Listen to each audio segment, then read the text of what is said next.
Right, guys, it's time to reveal my newest book, the secret book I've been working on for probably 2 years now. Are you ready for it?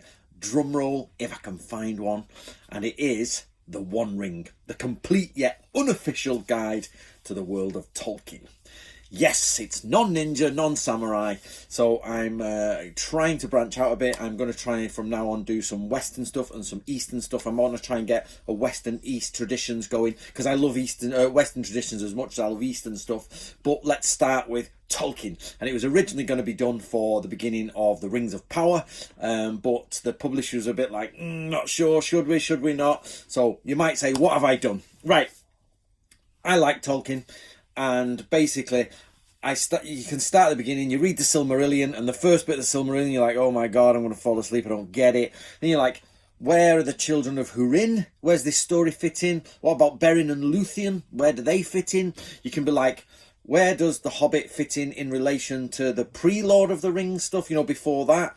How does it all fit together? And what comes after Lord of the Rings? Like, he's crowned, and what happens? But what happens to the Shire after it's been devastated and all that? And what happens to Sam, Merry and Pippin, the lot? So, what I decided to do is I went through all the Lord of the Rings books, and I saw that actually there's A to Z's, there's explanations of Tolkien's life, there's explanations of where he found things like Gandalf and things like that. There's detailed histories and chronologies and real complex things, and you're like, okay, Jesus Christ.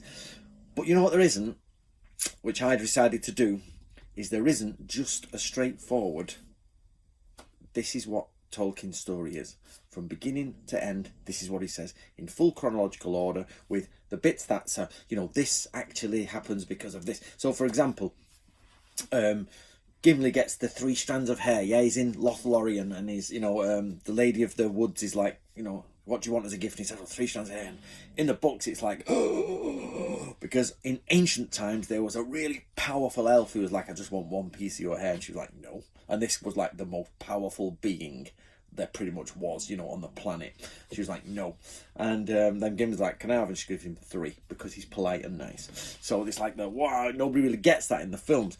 So what I did is I just went through, and it's again illustrated by J. Kane, so everything's dead easy to understand. The pictures, I've made it like it's in the same series as The Art of War. The colour is different of the cover, but it's also going to be full colour inside, and it's like my Art of War, my Yin Yang, and my I Ching. They're all very easy to understand, and this is exactly that.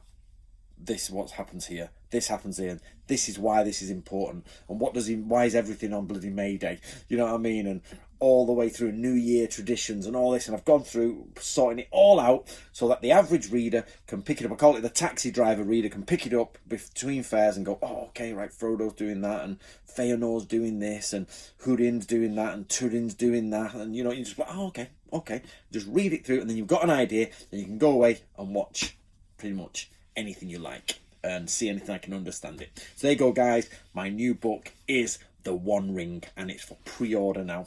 Click the link below.